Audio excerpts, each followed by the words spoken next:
Hello everyone, my name is Amber. Welcome back to my channel, Amber Reads Romance.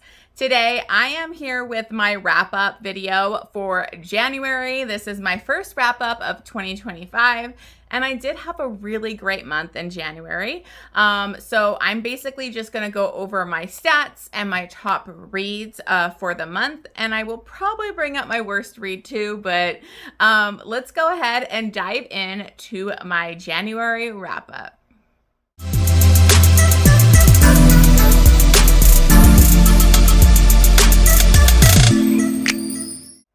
Okay guys, so I am actually filming this the same day I'm about to do my live show for the Immortals After Dark read along that I'm doing. I hope you guys are going to be showing up to that. I'm really nervous because it's like the first read along I've actually done on my channel.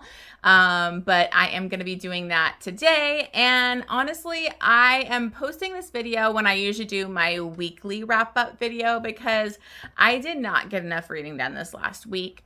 I just want to let you guys know I'm skipping this week and I'm just going to do a 2-week wrap up because work has been insane. I've been in charge of like creating a new training the whole team on new procedures, like helping out, and like I still have to do all my other stuff that I need to do. So I really did not read as much. And I also, listened to a lot of audiobooks at work and I just didn't have the opportunity. So I honestly only read 4 books this last week, and one of them that I'm like currently in the middle of, or 35% through right now because it is a huge one, is Written in My Own Heart's Blood, which is the next Outlander book. So that one's pretty massive and that's taking me a bit.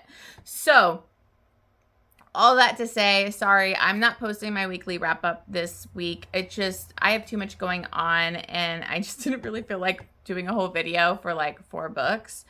So I will be posting the 2 weeks next week. But let's go ahead and go over my January, wrap up, my stats, my favorite reads. If you are new to my channel, I do weekly wrap ups because I tend to overtalk and talk a long time about each book, and my monthly wrap-ups were like getting too long, so then I did mid-month wrap-ups and those were still long. So I changed last year to doing weekly wrap-ups, and then I do a monthly wrap-up of just kind of going over my favorites and standouts. And I do keep a spreadsheet, and so I've been really trying to be better on my stats the last year. And I actually got a spreadsheet from a different booktuber. I got this one from Novelty and Novelty Corner, sorry, and they have an amazing spreadsheet that I end up using, which is just makes it so easy to keep track of all the books that I read. So I've really been trying to be better about keeping track of my stats. You guys may not care, so if you don't want to, you can skip to my top reads, but I will just briefly go over those here. And these are just going to be my top books. So if you are interested in watching me review every book, make sure you check out my weekly reads. I do have a playlist, just started a new one for 2025, so make sure you check those out. So anyways, that's enough of an intro. Let's go ahead and get started with this. So in January, I read 30 books, which I'm pretty proud of because of how crazy it's been at work. Honestly, I've had a difficult time getting to my books. So I did read 30 books. Pages was 11,200 pages. So almost a book a day, which I want to try and do. I think my goal this year on Goodreads was 380 books. So I'm hoping that I will hit that goal this year for sure. But, kind of the formats that I read in, I combine my ARCs and my ALCs together when I make my post on Instagram. But basically I had 6 e-ARCs and then 8 ALCs. So 14 ARCs or advanced listening copies altogether. And then I had 9 audiobooks and 7 ebooks. Honestly, like I usually get way more audiobooks done a month, so that's kind of why it's a little rough for me, but still 30 books ain't too shabby and I'm not upset about it. And then these were like my ratings. So I had 1 6-star, 11 5-star reads, 1 4.5 star, 14 4 stars, 2 3.5 stars, and then 1 1.5 star. So that's going to be the book I'll probably bring up at the end of like my worst book, basically. So the kind of genres that I read in this month was 6 mafia, 5 contemporary, 2 dark romances, 3 fantasy, which is good for me because I usually don't read a ton of fantasy, but I'm trying to read more fantasy this year. And then I had 7 historicals, which was great. That's one of my goals every year, is to read more historical, and I just don't think I do it good enough. So this year I'm really actively putting historical romances on my TBR to make sure I'm reading more. Plus we had that romance kind of readathon that was with the 2 book clubs that I love, that helped me really get a bunch of historicals done in that week. And I had 3 erotic romances.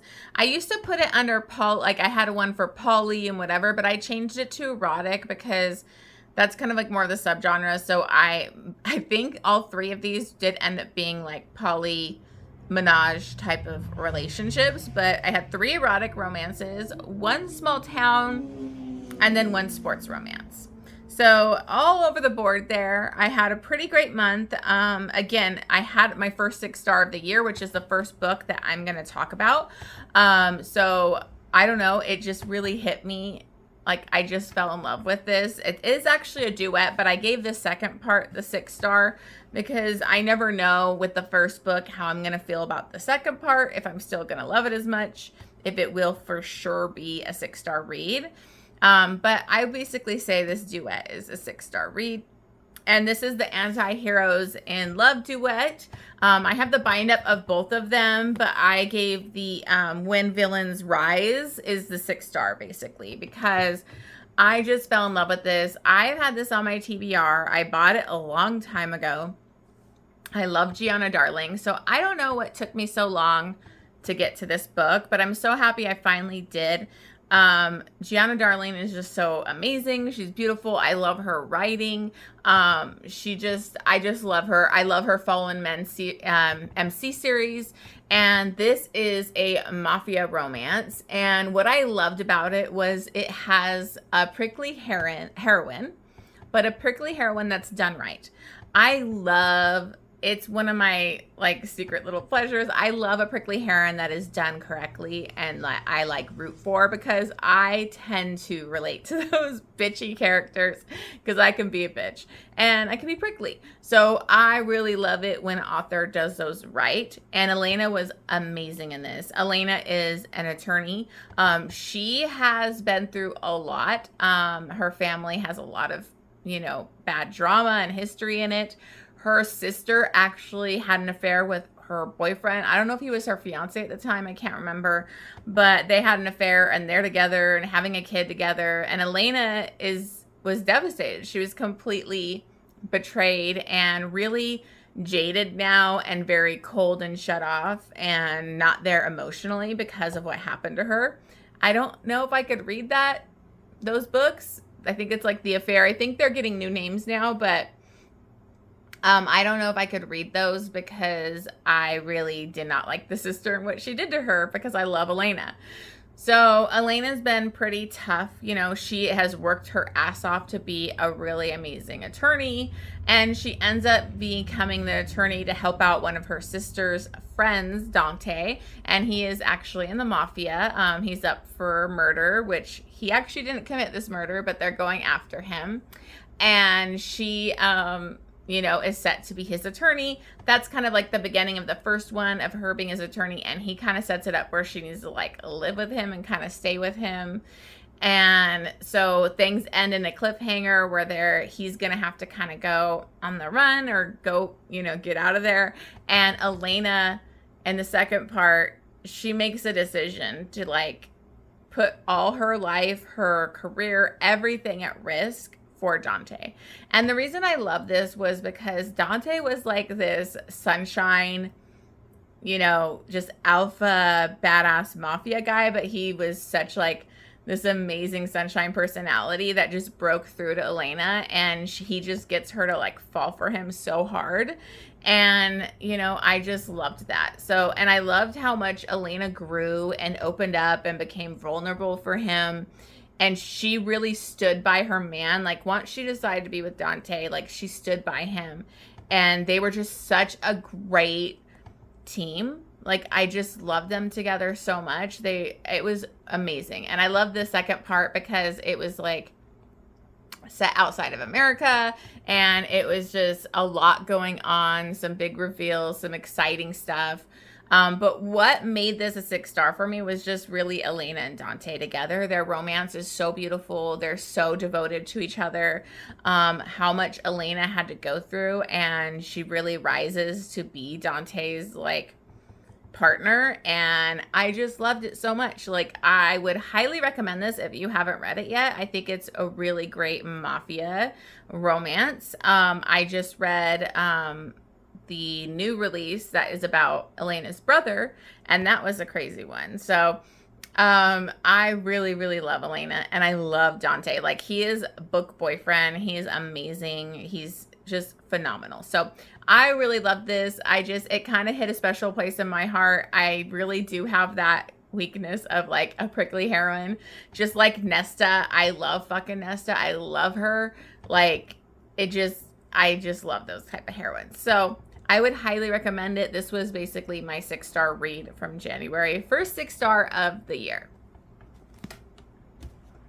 Okay, so another one that I had was Irreversible by Jennifer Hartmann and Shelley St. Clair. This was like a tie for like my top read. Obviously, I gave that one a 6-star. I didn't give this one a 6-star because it didn't hit me as emotionally as like Still Beating, but it was very emotional, very dark, very intense. Had you on the edge of your seat. You know, I really fell in love with Jennifer Hartmann's writing after I read Still Beating.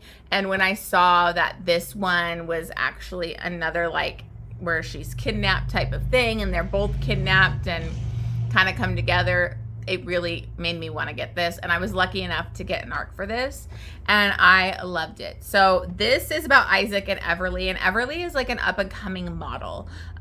She's about to hit it big. She's a rising star, and she is married. She ends up getting kidnapped, and her husband gets shot. You know, she sees him basically dying and gets kidnapped by these people. And she has actually been held for 2 years by these people. There's a guy that she calls the timekeeper because he's really creepy. He'll like come in with a, you know, like the time, like sand, whatever. I can't even think how to say what it's called.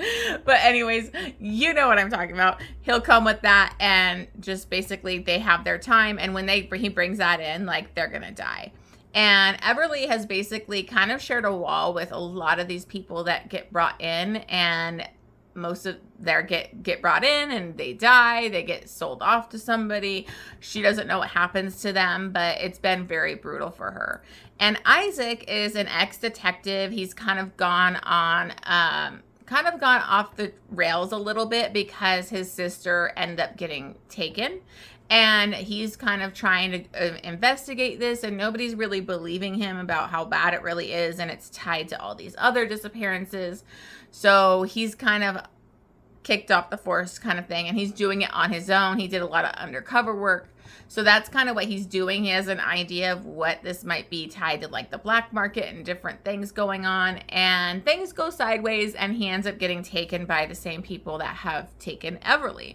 And so he ends up in that room next to hers, and, you know, they share a wall, and they basically kind of have to work together to kind of be emotional support for each other, but also like trying to figure out an escape. He's like confused on why she's been there for a couple of years, yet she's not been killed. What are they doing with her?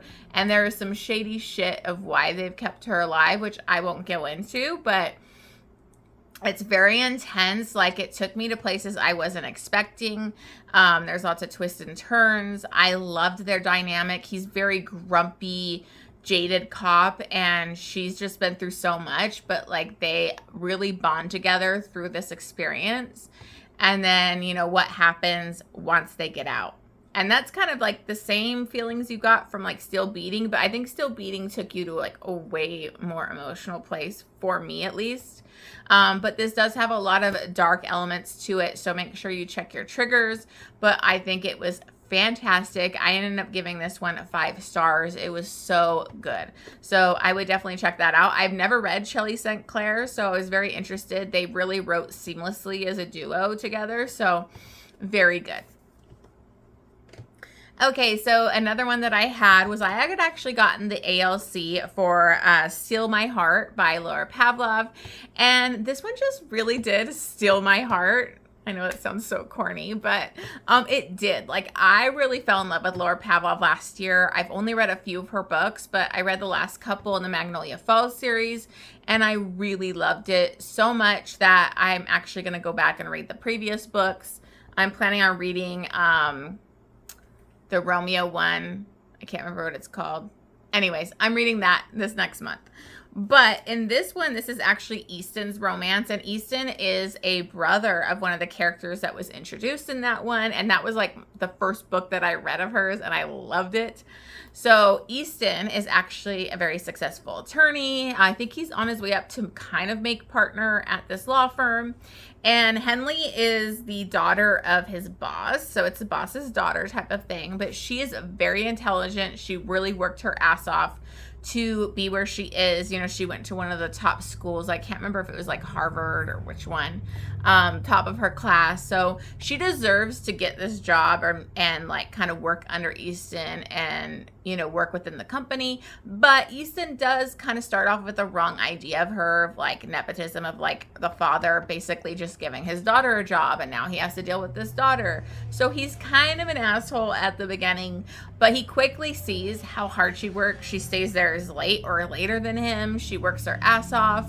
And so he realizes he was wrong. And so one day he kind of offers, he needs somebody to jump in with his pickleball like team. I think they're called teams. I don't know. I thought it was funny that it was like pickleball, because I think that's been like kind of trendy lately, and now that's like in a couple books I heard about. But anyways, she ends up going and playing with him and like some of his family members. And so they kind of basically start to hit it off and really connect. They had amazing banter. Like, the banter was on point in this book. It was funny. I loved Henley because she was so strong and she didn't take his shit, and he kept kind of like almost doing this back and forth flip-flopping thing where he kind of wanted her, but then he'd push her away, and she's like, I don't got time for this. Like, I don't got time for your games. Like, you're toying with me. Like, what do you want? And I fucking loved that. Like, that she just stood up and said what she needed to say instead of all this miscommunication or hurt feelings.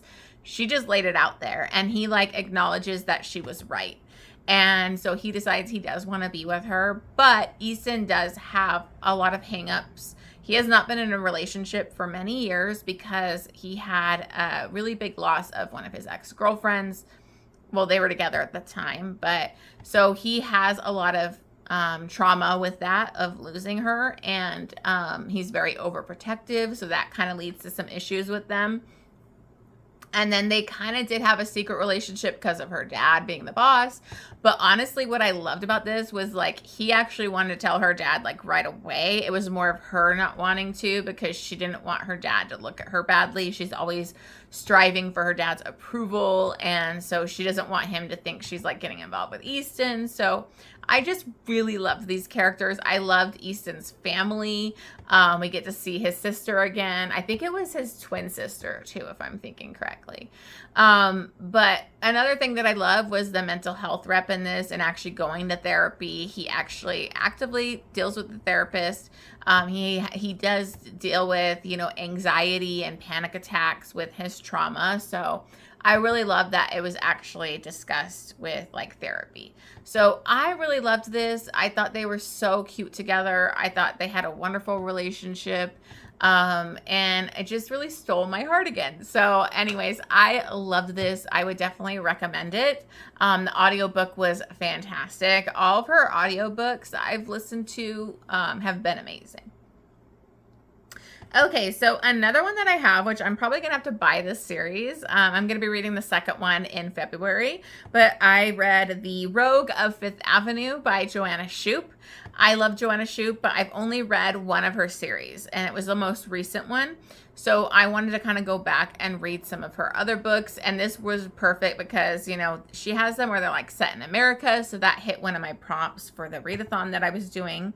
And so this one is between Frank Tripp and Mamie, and this is another lawyer. So I had a couple lawyers this month. But it came from nothing, and he's kind of hidden that about himself. He worked his way up to be one of the top lawyers for like the rich and elite. And so he's kind of hidden his past because he doesn't want people to know he came from like the slums kind of thing. And Mamie is actually one of his clients' daughters, and he happens to see her at this gambling den, kind of getting into trouble. He sees her like stealing, pickpocketing money, and he's like, what the hell is she doing that for? She comes from an influential, like a family with money. And so he kind of takes it upon himself to kind of watch out for her. And she's very irritated by this because Mamie is actually kind of stealing from the rich to help out the poor. She's actively like going out to the women that, you know, are in the poor neighborhoods and trying to help them out financially and just be there for them. And that kind of leads us to a situation because one of the women she helps out is actually gets arrested for killing her husband. He was abusive to her, but so it was in defense, but she gets arrested. And so Mamie wants Frank to help her, but she wants to help investigate it with him, and she won't take no for an answer. So they already had like this amazing chemistry and banter and everything. And he's trying to stay away from her because it can't lead to anything, but she really is intrigued by him and kind of a little bit seducing him at one point because she is set to like a marriage of convenience that she doesn't really want, and she wants to kind of experience something with Frank, but her dad is like, you better stay away from my daughter. He's very adamant, like she is not going anywhere near Frank. So it's kind of a secretive thing with them. But they had amazing chemistry. The banter was fantastic. I loved the audiobook for this. I love both of the characters because Frank was willing to like risk it all. Actually, now that I think about it, this is like the third lawyer in this top 5. Anyways, so he was willing to risk it all to be with her. And so I just really loved it. Joanna Shupe is such a fantastic historical romance author. If you haven't tried her yet, definitely recommend her. So I absolutely love this one. And I am continuing to the second one because I was very intrigued by her sister, because her sister was kind of like checking out the gambling den owner, and I love a gambling den owner. I don't know what it is, like the game hall, like kind of, you know, self-made man in historical romance. Freaking love it. So I'm very excited to get to that one. But that was one of my favorite reads from the historical romance readathon that I did. And then the last one that I have is I finally got to this. It's been on my TBR forever. I was supposed to read it during like the last month readathon that I did for Romantasy readathon, but I didn't get to it because I had so much on there. But I did finally read The Wraith King by Juliette Cross. I was lucky I actually won this copy in like a giveaway thing that Jen from the Book Refuge was doing with Juliette. So thank you so much. I was so excited because I feel like I never win those things. So I was very excited to get this, and I love this cover, and I love Juliette Cross. So I am a sucker for Juliette Cross. I love her. Like, I think she's such an amazing person. And so it was great to read this fantasy. I think that she did such a great job with the world building in this. It really feels like a fleshed out, well-built fantasy world with all these different types of fays, the politics, the warring faction type of things. Like, it was very exciting. Like, I know it sometimes, like with the first book, it can be a little bit world building where you feel kind of lost. I honestly was hooked from the jump and very interested in this. So in this, we have Galoya and Una, and I think he just kind of goes by Gol most of this book anyways. And he is basically in the beginning of this, him and Una were both imprisoned by her father. She had gone to his kind of like their realm, their location. She's part of like, I can't remember if they were called like the Moon Fae but they're like the Light Fae. And he is, you know, part of the Wraith Faes. I think that's what they're called. But anyways, he obviously he's the Wraith King. But she went over there because she was searching for something that is going to help, because there's kind of like a plague going around her fae, and she's trying to look into it to try and figure out a way to heal people. Her father is suffering from it, and she gets captured by, you know, his father and imprisoned, and she goes through a lot. She ends up, you know, losing her wings and some of her power in that situation. And he has actually been imprisoned by his father because there was a prophecy saying that he would overthrow his father and kill him and be the Wraith King. And so his father imprisoned him. But when they're both kind of there together, he's able to get out of his like magical like imprisonment, and he ends up rescuing her. And so he rescues her, gets her out of there. And then a few years later, he ends up overthrowing his father. I'm kind of summing it up because there's a lot more to this. But he ends up overthrowing his father, killing his father. And he wants her to be his wife. Now, they don't really call it wife. They don't have like a marriage ceremony. I think it's like Mizra or something. I can't remember what it was called. But that's what kind of what they call. They used to have like concubines and like a main person to like have their heir and everything like that. But he goes to her family and is basically like, you need to have her be wed to me, be mine, and I won't, you know, come after your kingdom, and we'll have peace kind of thing. So she ends up in this forced type of marriage situation. Now, she had lost her wings, and so now it's interesting because she has these black wings. And so he feels that she is part of the prophecy, that she's the one that is meant to bring his heir and to help him bring his fae like into power. But there's so much more going on in this. You know, they had like an insane chemistry. She has to kind of do this crazy thing to when they mate and have sex in front of people and go in there naked. It was a crazy thing that she had to do and kind of get tested by the gods. But what I loved about this was she like fully knew her place and saw that what her reason is, like her purpose is, and that she believed that she was where she was supposed to be, that the gods wanted her in this union. And so, you know, it's not like really angsty between them. They really start to, you know, there is a little bit of miscommunication after their first sex, but they really like come together. And, you know, she's trying to go on this journey to be able to save the people that are under that plague and everything. I'm probably doing a horrible job of explaining this, but what I loved with this is the different fae. This guy is giving you Shadow Daddy and like, you know, touch her and die vibes and fated mates. It just really had everything that I love in a fantasy, and it wasn't confusing. Like, I hate it when I read a fantasy and there's just so much going on that like I feel lost. And I didn't feel that at all. I think Juliette explained everything so well and set it up to really create a fantastic series. Like, I can't wait to see what more to come, because there were some different phase groups that we are introduced on their like quest and journey in this, and I found them very interesting. So I really, really loved this. I highly recommend it. I'm very excited to see what's to come in the rest of the series. So loved it.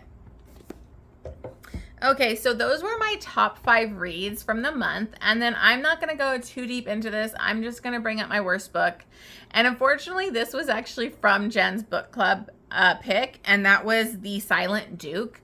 I had never read Jess Michaels before. This is my first time reading her, so I might give her another try, but if it's like this, she's probably just not for me, because this was just like smut. It was like a friends to lovers. She's like trying to get the guy that she's been in love with her whole life. He's mute and doesn't think he's worth anything, and he wouldn't be good with her. She previously tried to get with him when she was younger, pursue him, and he shot her down. So she actually got married. She's a widow now, and, you know, she's out of her mourning period. and they end up getting snowed in at his place when he's going to have some type of party, you know, those house parties, but nobody else can make it. So she's alone with him finally. And so she's going to seduce him to get him to want to be with her. And I just didn't love that. You know, he's a virgin hero, but he's like immediately like a sex god, and he's given it to her perfectly. And they were like having sex, I think like it felt like from 20% on, and I was just bored. And it just felt like all sex. I didn't really feel their connection. I didn't feel that they had this amazing friends to lovers vibe. They didn't really do any good flashbacks or like show their good connection. So I just didn't buy into it, and I was checked out. I only finished this because I was actually listening to an audiobook, and it was for the readathon, so I just pushed through. But what set it up to really made me hate it was like a thing that the heroine does, where like she's trying to make him finish in her and he doesn't want to, and that just gave me really icky vibes. I was just like, ugh, and I didn't like her after that.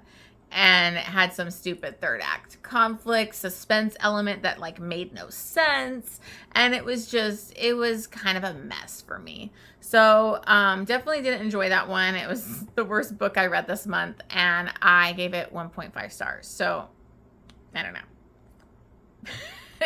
So anyways, those are all the like my top reads, my worst book. I had a great month in January. Again, I started the Immortals After Dark read along. If you want to join us, please join us whenever you can. It is a big commitment because I'm doing it for the full year. I'm about to do this live show in a couple hours here. So I'm really excited to talk about the first 2 books. But if you're interested, make sure you check out my Discord. I have it linked down below. You can also join my Discord just to chat about other stuff. You know, do book recs, just chat. I also put our buddy reads in there. So just join the Discord if you are interested. All right. Thank you so much for watching this. As always, please make sure you hit that subscribe button, and I will see you guys on the next one.